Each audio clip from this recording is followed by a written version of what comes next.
Neste livro, que ficou em primeiro lugar na lista do The New York Times, a autora Brené Brown trata de assuntos que costumam ser evitados, como vulnerabilidade, medo, vergonha e imperfeição.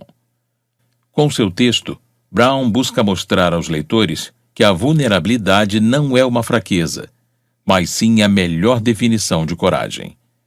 Quando fugimos de emoções complicadas como o medo e a decepção, também nos fechamos ao amor, aceitação e à criatividade. Por isso, a autora propõe lidar com estes dois lados da moeda para se ter uma vida plena. Já pensou em como as inseguranças podem ser a sua maior fonte de força? O livro de Brené Brown vai desafiar você a mudar a maneira como vive e se relaciona. Se interessou? Então, separe um tempo e acompanhe o nosso texto. A cultura de não ser bom o bastante. A autora inicia o seu primeiro capítulo expondo uma opinião popular. O mundo está cada vez mais narcisista. Enquanto os leigos usam o termo narcisismo para diversas situações, desde uma atitude arrogante até uma grosseria, os pesquisadores têm analisado o conceito de todas as formas possíveis. Alguns estudiosos analisaram as músicas que ficaram no topo das paradas nos últimos 30 anos e concluíram que boa parte dessas canções tem uma tendência para o narcisismo e hostilidade. A diminuição expressiva do uso de nós e nosso, e um aumento no uso de eu e meu.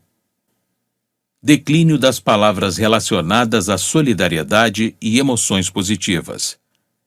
Aumento das palavras relacionadas à ira e comportamentos antissociais, como ódio e matar.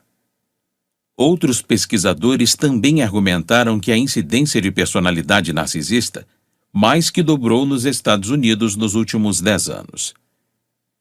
Com uma sociedade cada vez mais egoísta, nossa primeira inclinação é a de curar quem atua desta forma e o colocar em seu devido lugar. O que muita gente não compreende é que não se cura o narcisismo apontando defeitos e imperfeições. O narcisismo pelas lentes da vulnerabilidade. Ao analisar o narcisismo pelo ponto de vista da vulnerabilidade, podemos enxergar esta prática como o medo da humilhação de ser alguém comum. Aquele receio de nunca se sentir bom o bastante para conquistar os seus objetivos, ser notado, amado ou aceito. Quantas vezes você inconscientemente já pensou no que fazer para ter uma quantidade maior de curtidas no Facebook ou no Instagram? O desejo de acreditar que o que estamos fazendo tem importância é facilmente confundido com o estímulo para sermos extraordinários. O problema de nunca ser bom o bastante. Você já ouviu falar na escassez? No âmbito psicológico, a escassez é a sensação de nunca ser ou ter o bastante. Basta analisar como passamos parte dos nossos dias. É comum nos deparar que estamos sempre reclamando ou nos preocupando com algo que não temos ou somos em quantidade ou grau suficiente.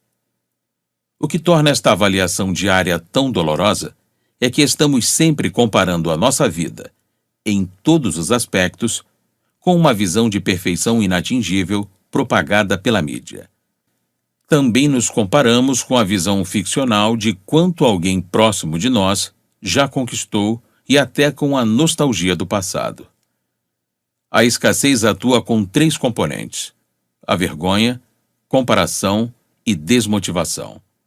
Ao ter a lista de perguntas para cada um destes componentes e tentar responder, tenha em mente todos os ambientes e sistemas sociais de que você faz parte, como escola, trabalho, família, grupo de negócios, etc.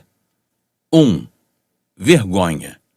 O medo do ridículo e a depreciação são usados para manter as pessoas na linha? Apontar culpados é uma prática comum? O valor de alguém está ligado ao sucesso, produtividade ou obediência? Humilhações são frequentes? Perfeccionismo é uma realidade? 2. Comparação. Há comparação e disputa o tempo todo? A criatividade tem sido sufocada? As pessoas são confinadas em padrões estreitos? Há um modo ideal de ser que serve de medida para todos? 3. Desmotivação. As pessoas têm medo de correr riscos e tentar coisas novas? É mais fácil ficar quieto do que compartilhar experiências? A impressão geral é de que ninguém está escutando? Todos estão se esforçando para serem vistos e ouvidos? O oposto de viver em escassez não é cultivar o excesso. Os dois são os lados da mesma moeda. O oposto da escassez é o suficiente ou plenitude.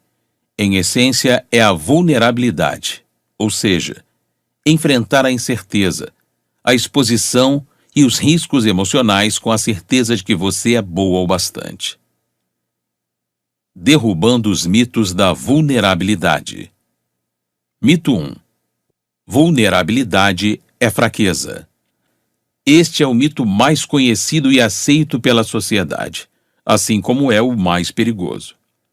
A vulnerabilidade não é algo bom ou ruim. Ela é o centro de todas as emoções e sensações. Então, acreditar que a vulnerabilidade é fraqueza é a mesma coisa que acreditar que todos os sentimentos são fraquezas. A nossa rejeição à vulnerabilidade vem muito da sua associação com sentimentos negativos, como medo, vergonha, tristeza e decepção. Contudo, ela também é berço de emoções e experiências que tanto almejamos. Quando estamos vulneráveis, o amor nasce, assim como a alegria, aceitação, coragem e empatia. Se abrir para o amor é bastante incerto, não é mesmo? É se tornar vulnerável a quem se ama. Afinal, não temos nenhuma segurança de que vamos ser amados de volta. Mesmo assim, você consegue imaginar viver sem amar e ser amado? Este é só um exemplo de como a vulnerabilidade pode ser positiva. Mito 2. Vulnerabilidade não é comigo. Mesmo se você optar por abrir mão de relacionamentos e se isolar do mundo, ainda assim estaria sujeito à vulnerabilidade. Experimentar ser vulnerável não é uma opção. A única escolha que temos é de como vamos reagir assim que formos confrontados com a incerteza e exposição emocional. Mito 3. Vulnerabilidade é expor toda a minha vida. A vulnerabilidade baseia-se na reciprocidade e requer confiança e limites. É compartilhar nossos sentimentos e experiências com pessoas que conquistaram o direito de conhecê-los. Mito 4. Eu me garanto sozinho. Se garantir sozinho é algo bastante reverenciado em nossa sociedade. Porém, a jornada da vulnerabilidade não foi feita para ser percorrida sem companhia. Todo mundo precisa de apoio. Além disso, a coragem de enfrentar a vulnerabilidade encoraja aqueles que estão perto de você. Compreendendo e combatendo a vergonha. Aprender a lidar com a vergonha é parte da vulnerabilidade. A boa notícia é de que você não está sozinho. Todos nós sentimos vergonha de alguma coisa e temos receio em falar sobre ela. Mas tenha em mente que as pessoas que não são prisioneiras da vergonha normalmente são mais criativas, ousadas, comprometidas e dispostas a tentar de novo até dar certo. Não podemos abraçar a vulnerabilidade se a vergonha estiver sufocando a nossa valorização e conexão com a vida. A autora define a vergonha como um sentimento intensamente doloroso ou a experiência de acreditar que somos defeituosos e, portanto, indignos de amor e aceitação. Descomplicando a vergonha. Você já parou para pensar na diferença entre vergonha e culpa? Pode parecer besteira, mas é fundamental entender qual a divergência entre estes dois sentimentos. Para ficar mais claro, vamos dar um exemplo. Culpa: eu fiz algo ruim. Vergonha: eu sou algo ruim. Deu para perceber a diferença? Quando sentimos vergonha, estamos mais inclinados a nos proteger culpando algo ou alguém, tentando justificar o nosso erro. Quando nos desculpamos por alguma coisa ou reparamos um erro, a culpa e não a vergonha é geralmente a força propulsora para mudar o nosso comportamento. Vivemos em um mundo em que boa parte da sociedade ainda é adepta da crença que a vergonha é uma boa forma de manter alguém na linha. Porém, este sentimento está altamente ligado a vícios, bullying, agressão, depressão e distúrbios alimentares. O que fazer com a vergonha? A resposta é resiliência, que é a nossa capacidade de nos recuperar rapidamente de um revés ou de nos adaptarmos a uma mudança. A resiliência tem a ver com sair deste sentimento de vergonha para o afeto da empatia. Ao conseguirmos compartilhar nossa história com alguém que responda com solidariedade e compreensão, a vergonha perde a força.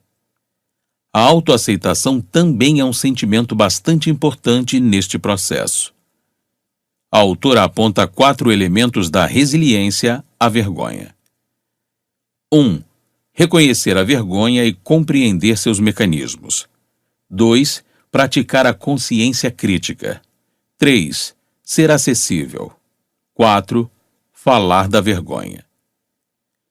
Geralmente, quando a vergonha se instala, ela ativa a parte do nosso cérebro que corre, se esconde ou luta bravamente. Estas estratégias nos levam para longe da empatia, pois são voltadas em apenas nos desligar da dor da vergonha. Mas como lidar com a vergonha? Brené Brown descreve 3 movimentos. 1. Praticar a coragem e ficar acessível. Compartilhe a experiência com alguém que tenha conquistado o direito de ouvi-la. 2. Conversar consigo mesmo da maneira que faria com alguém que você amasse e estivesse tentando encorajar no meio de um desastre. 3. Assumir o que aconteceu. A vergonha também se alimenta do segredo. O professor James Pennebaker, da Universidade do Texas, concluiu a partir de um estudo que não revelar o acontecimento traumático pode ser mais prejudicial do que o próprio acontecimento. Arsenal contra a vulnerabilidade. Vamos usar máscaras e armaduras como metáfora para esconder a vulnerabilidade. Enquanto a máscara nos dá sensação de segurança, a armadura faz com que a gente se sinta mais forte. O engraçado é que, apesar de protegermos a nossa própria vulnerabilidade, nos sentimos frustrados quando encontramos alguém protegido por máscaras e armaduras. Escudos universais contra a vulnerabilidade. 1. Escudo da alegria como mau presságio. Em uma cultura de profunda escassez, ou seja, nunca se sentir seguro ou certo o bastante, a alegria parece uma farsa. Sabe quando pensamos, as coisas estão indo bem, algo de errado vai acontecer? De acordo com a pesquisa da autora, isso acontece porque a felicidade nos deixa vulneráveis. A gratidão é como um antídoto para a alegria como mau presságio. As pessoas que foram pesquisadas pela Brené Brown disseram como praticam a gratidão. Geralmente elas mantêm diário e até realizam cultos com a família dizendo pelo que são gratos. 2. O escudo do perfeccionismo. O perfeccionismo não é o caminho que nos leva aos nossos talentos ou sentidos da vida. Ele é um desvio perigoso. Ele não é uma busca pela excelência, e sim um método de defesa. É a crença de que se fizermos algo com perfeição, podemos diminuir ou evitar a dor da culpa e da vergonha. Também é autodestrutivo, já que não existe nada perfeito. Para ficarmos livres da perfeição, é preciso caminhar uma longa jornada, que sai do que as pessoas vão pensar para eu sou bom o bastante. Este é um caminho que começa com resiliência à vergonha, amor próprio e aceitação. É preciso aceitar a verdade sobre quem somos, de onde viemos, em que acreditamos e na natureza imperfeita de nossa vida. Precisamos pegar leve nas cobranças e apreciar a beleza de nossas falhas e imperfeições. 3. O escudo do entorpecimento. Uma das principais estratégias do entorpecimento é a de viver loucamente atarefado. A nossa sociedade aceitou a ideia de que, se estivermos sempre muito ocupados, a verdade não nos alcançará. Estatísticas comprovam que há poucas pessoas que não são afetadas por um vício. Ele pode até não ser compulsivo e crônico, mas não significa que não entorpecemos nossa sensação de vulnerabilidade. Reflita sobre tudo aquilo que faz diariamente para se anestesiar de algumas coisas. Pode ser o consumo de bebida alcoólica enquanto prepara o jantar, as 60 horas de trabalho semanal, consumo abusivo de açúcar, tempo excessivo na frente de uma tela, as várias xícaras de café e por aí vai. De acordo com a pesquisa da autora, a necessidade do entorpecimento vem da combinação de 3 fatores: vergonha, ansiedade e isolamento. Ela também enumera algumas estratégias para combater este mal. 1. Aprender como realmente vivenciar os sentimentos. 2. Ficar atento sobre os comportamentos entorpecentes. 3. Saber lidar com o desconforto das emoções difíceis. Escudos menos usados. 1. O escudo viking ou vítima. Ainda em sua pesquisa, Brené Brown identificou um grupo de pessoas que não viam utilidade na vulnerabilidade. Estes entrevistados acreditavam que todo mundo, sem exceção, fazia parte de uma destas 2 equipes mutuamente exclusivas. 1. Vítimas. Tolo que está sempre passado para trás e não consegue se impor. 2. Viking. Alguém que enxerga a vitimização como ameaça, então se mantém no controle e nunca demonstra vulnerabilidade. Escudos de superexposição. Lembrando que superexposição não é vulnerabilidade. Na verdade, ela pode causar isolamento, artificialidade e desconfiança. 1. O escudo holofote. Para entender melhor o holofote, é necessário saber as intenções por trás desse tipo de exposição. É para aliviar a dor? Testar a lealdade e a tolerância em um relacionamento? Forçar um novo contato? Infelizmente, na maior parte dos casos, o uso desse escudo tem o resultado contrário daquilo que esperamos.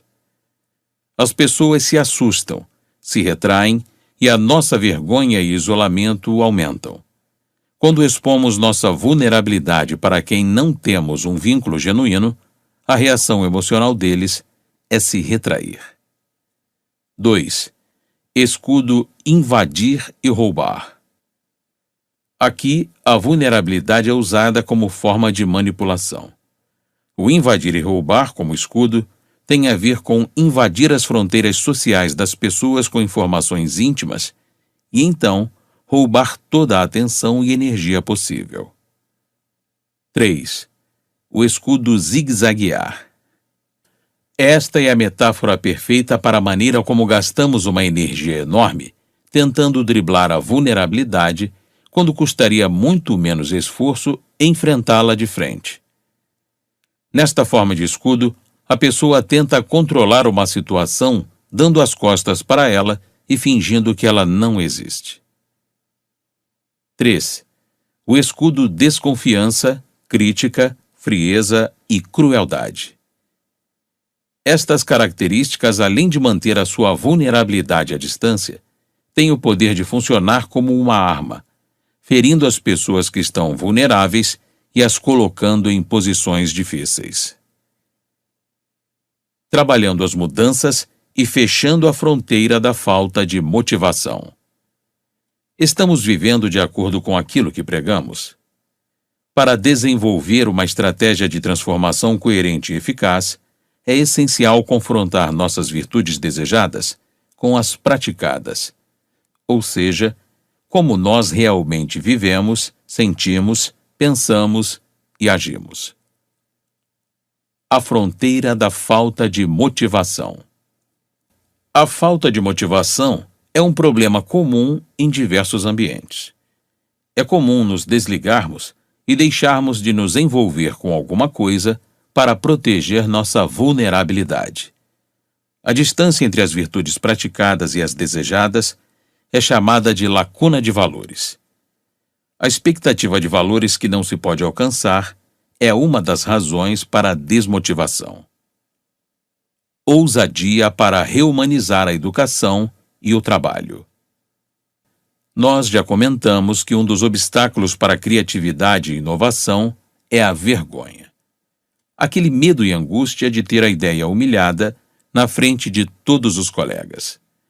Para recuperar a criatividade, a inovação e o aprendizado, os líderes precisam se comprometer a reumanizar a educação e o trabalho.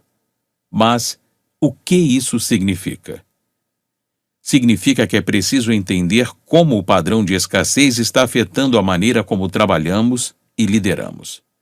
Além disso, é necessário abraçar a vulnerabilidade e reconhecer e enfrentar a vergonha. Reconhecendo e combatendo a vergonha. Vergonha produz medo, diminui a nossa tolerância à vulnerabilidade e atrofia a criatividade, motivação, inovação, produtividade e confiança. Geralmente este sentimento é algo mais velado. Por isso, Brené Brown demonstra alguns sinais de que a vergonha já impregnou na cultura da empresa ou escola. São eles: culpa, fofocas, favoritismo, apelidos pejorativos e assédio. Quando vemos que a vergonha está sendo tratada como uma ferramenta de controle e gerenciamento, é preciso tomar providências para acabar com essa atitude. Diminuir a lacuna de valores com feedback de qualidade. Sem feedback não há mudança transformadora. Quando não conversamos com nossos liderados sobre seus pontos fortes e oportunidades de crescimento, eles começam a questionar as suas contribuições. Criando filhos plenos. Quem não gostaria de ter um manual de instruções sobre como criar os filhos, não é mesmo? Se a criação dos pequenos já é difícil, imagine na cultura da escassez. Por isso, precisamos ajudar nossos filhos a entender, potencializar e aproveitar sua estrutura emocional. Lhes ensinar a combater as insistentes mensagens da sociedade que dizem que eles nunca serão bons o suficiente. A vulnerabilidade está no centro da história familiar. É ela quem molda quem somos e quem nossos filhos são. Em outras palavras, para as nossas crianças se amarem e se aceitarem como são, é preciso que a gente também se aceite e se ame como somos. Como pais, é a nossa função ajudar os pequenos a enfrentar a vergonha e desenvolver a dignidade. Só vale ficar atento aos pré-requisitos que, conscientemente ou não, estamos transmitindo a eles. Também é importante combater a sensação de perfeccionismo nas crianças e adolescentes. Na verdade, coloque em prática na criação tudo aquilo que você já aprendeu até agora. E não se esqueça da importância de ensinar a resiliência, autoaceitação e de como diminuir a lacuna de valores. Acreditar na revelação. Todo este livro de Brené Brown é fundamentado em diversas pesquisas que a autora realizou ao longo dos anos. A jornada da pesquisa. Em seu doutorado, a autora se apaixonou pela riqueza e profundidade da pesquisa qualitativa. Entre sua metodologia preferida está a teoria fundamentada de dados. Nela, a pesquisadora desenvolve teorias baseadas em experiências, ao invés de comprovar ou desmentir teorias já existentes. Em seu estudo sobre a vergonha e vulnerabilidade, Brown entrevistou 750 pessoas do sexo feminino e 530 do sexo masculino. Ou seja, tudo aquilo que é descrito em seu livro tem como base as respostas de mais de 1.200 entrevistas realizadas. Então, o que achou do livro de hoje? Está preparado para enfrentar a vergonha, acabar com o sentimento de escassez e aceitar a vulnerabilidade em sua vida? Esperamos que as informações demonstradas tenham servido como um impulso para a sua transformação.